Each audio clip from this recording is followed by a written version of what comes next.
Hi everyone, this is Mr Neel Raithatha, also known as the Wax Whisperer. Thank you for tuning in to my latest video. This is of a patient who also happens to be an avid YouTube fan and subscriber who attended the clinic today actually, and I promised them that I'll upload their video today because they were keen to watch it back. Now, they travelled from quite a distance. It was a 2.5 hour return journey, and they have been suffering with, in particular, that this is their right ear, for the last year or so. And their main symptoms are severe itchiness and irritation. And also in the right ear, there's a bit of tenderness, a bit of swelling near the entrance, which will become a bit more visible as I start removing this dead skin. So as you probably saw there was no occluding earwax. We could see the eardrum in its whole entirety, but the whole ear canal was coated with a layer of dead, itchy, irritable skin. And so we call this otitis externa. Otitis externa is an umbrella term given to an infection and or inflammation that exists exclusively in the ear canal and the outermost membrane of the eardrum.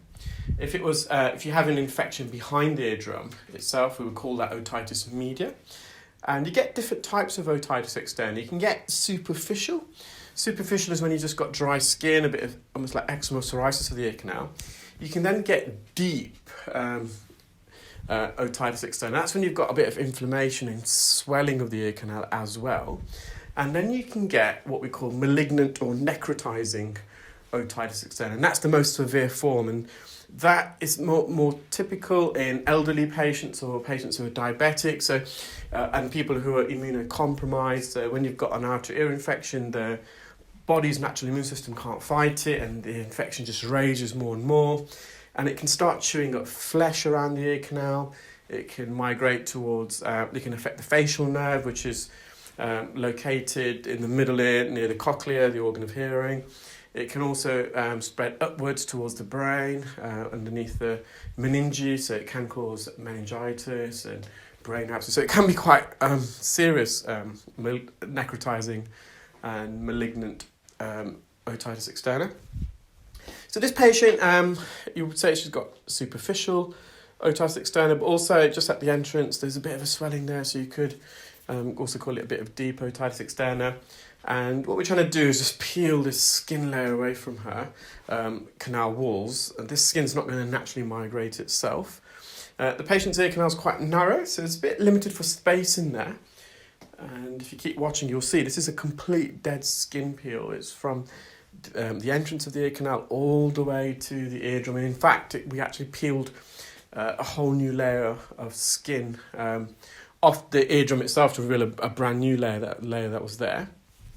And at first appearance, it didn't appear that there was any dead skin on the eardrum. It was only once we started peeling this towards the drum and then finally off the drum, we realised that there was actually a fresher layer of dead skin secreted already behind the dead layer that was coating it. So I'm just using a fine end gauge just to peel this off the anterior canal wall. And the skin is a bit sticky, so it's a bit more tricky. It kept blocking the tube as well. And in a moment, we're going to use forceps as well. You can see I'm just going to target the top part of the ear canal now. So we want to peel the skin all the way around if possible. So I've peeled it already from the base of the ear canal and also from the back part of the ear canal and the front. And now I'm just peeling it off the roof. You can see it's peeling all the way down towards the eardrum, so medially. Now, interestingly, this patient started developing her itchy dry ears after being diagnosed with menopause, and she previously watched a couple of my other videos where I had patients who also were either premenopausal or menopausal and ascribed the symptoms and the onset of their dry itchy ears at the same time as being diagnosed as their menopause. And anecdotally at least, I feel there is a link there. Women who are menopausal or premenopausal are known to develop itchy, dry skin elsewhere, other parts of the body. And so it's, for me at least anyway, it's very clear, in the absence of any clinical evidence, but just anecdotally, that there is a link there. And so the treatment plan is the patient's going to use some acetic acid for the next 7 days. They've previously been prescribed antibiotic ear spray, and if the acetic acid doesn't work or is unhelpful, we're going to request the GP to re-prescribe that, to do a repeat prescription. And once they've used the acetic acid, I've just advised the patient to use some olive oil spray. Now, the olive oil that we recommend is it's a medical grade olive oil. It's a safe use in the ear. It's not olive oil at home in the kitchen. So, and just to use that on a regular basis, just to help moisturize the ear canal. As you can see, even below this dead layer of skin, the undercoat is also very dry already. You can see these little white skin flakes there that are visible. So we're just approaching the eardrum now, trying to get underneath this dead skin, get a suction grip, and not only am I trying to lift it up, I'm trying to also lift it away. So I'm actually, with the suction tip, I'm actually going towards the eardrum, pausing, then going up. So I'm lifting it up off the bottom of the ear canal. You can see this layer of dead skin. It's translucent in appearance. It's keratinous. So keratinous is a protein which we also find on our nails and hairs. So this skin layer, it's stratified. So the term stratified means there's layers of skin. And initially, this keratinous skin that you're seeing right now, this yellowy appearance, was freshly secreted skin that was touching the surface of the ear canal wall. And during the process of mitosis, so cell division and replication, the sister cell then pushed the original skin cell upwards. And because it's further away from the ear canal, it has a less rich blood supply. And then that the sister cell that pushed this dead skin cell upwards then has another sister cell. So eventually the skin that we're removing now, at once upon a time, was actually coating the ear canal, but through its sister cells that it replicated and duplicated, it got pushed upwards away from the ear canal, and this is now the outermost layer of the skin. And just going to come back to that in a moment. So just using the forceps to peel this, you can see it's peeling away off the eardrum there. And you'll see this piece, that's the still image on the thumbnail.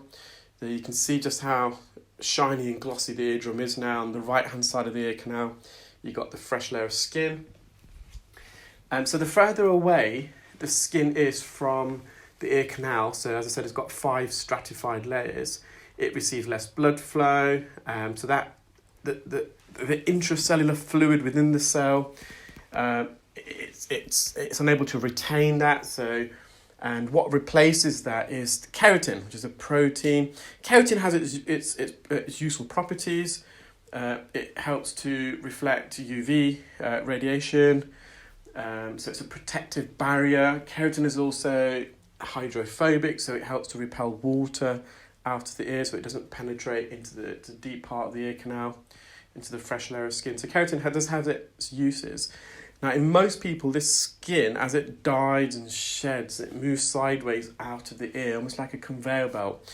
But in this patient, this skin, although it died, it didn't shed, and it just remained on the canal wall, hence why it's causing the patient extreme itchiness and irritation. So I mentioned at the beginning, the ear was a bit tender. It's just tender here at the entrance of the ear. And the patient did admit to allowing water to enter their ears. So we've discussed strict water precautions with the patient. We don't want any water to get in the ear because that can exacerbate symptoms of otitis externa. I'm just using the Jobson horn here just to gently remove any dead skin from the entrance of the ears. This is where the ear is a bit tender and swollen and inflamed, just here to the right especially. And that's the eardrum, nice and healthy. There's a still image of that sheet, that disc of dead skin that I peeled off the eardrum using the forceps. I hope you enjoyed that video, guys. Now, I've decided not to do any Q&As for a while. It's just, I've read some of the comments and I appreciate that. Although it's a useful exercise, that it takes away from the video. So I'm going to have to come up with a different format and methodology to answer your questions. I do enjoy doing that. So I'm just going to go back to the drawing board and have a think about it and see how I can and incorporate your questions, and hopefully I can provide answers to them. So stay tuned, keep well, speak to you later. Bye.